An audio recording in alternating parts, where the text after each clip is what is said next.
15. At the end of every 7 years, thou shalt make a release, and this is the manner of the release. Every creditor that lendeth aught unto his neighbor shall release it. He shall not exact it of his neighbor or of his brother, because it is called the Lord's release. Of a foreigner thou mayest exact it again, but that which is thine with thy brother thine hand shall release, save when there shall be no poor among you. For the Lord shall greatly bless thee in the land which the Lord thy God giveth thee for an inheritance to possess it. Only if thou carefully hearken unto the voice of the Lord thy God, to observe to do all these commandments which I command thee this day. For the Lord thy God blesseth thee, as he promised thee, and thou shalt lend unto many nations, but thou shalt not borrow, and thou shalt reign over many nations, but they shall not reign over thee. If there be among you a poor man, of one of thy brethren within any of thy gates in thy land which the Lord thy God giveth thee, thou shalt not harden thine heart, nor shut thine hand from thy poor brother, but thou shalt open thine hand wide unto him, and shalt surely lend him sufficient for his need in that which he wanteth. Beware that there be not a thought in thy wicked heart, saying, the 7th year, the year of release, is at hand, and thine eye be evil against thy poor brother, and thou givest him naught, and he cry unto the Lord against thee, and it be sin unto thee.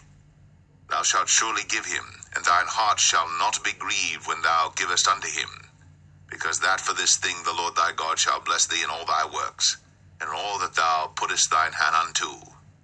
For the poor shall never cease out of the land. Therefore I command thee, saying, thou shalt open thine hand wide unto thy brother, to thy poor and to thy needy in thy land.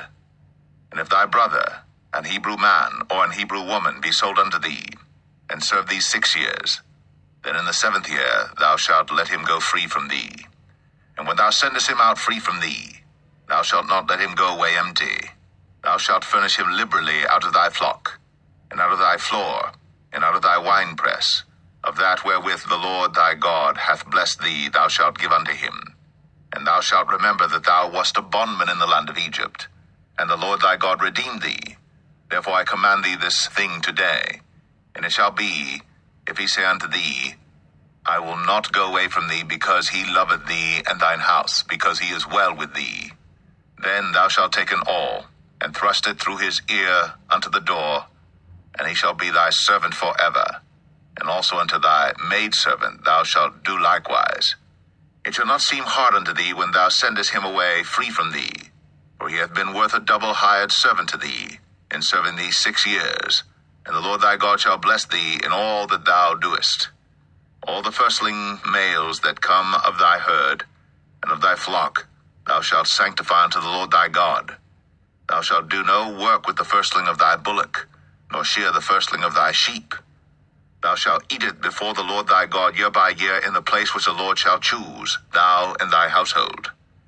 And if there be any blemish therein, as if it be lame, or blind, or have any ill blemish, thou shalt not sacrifice it unto the Lord thy God. Thou shalt eat it within thy gates. The unclean and the clean person shall eat it alike, as the roebuck and as the hart. Only thou shalt not eat the blood thereof. Thou shalt pour it upon the ground as water.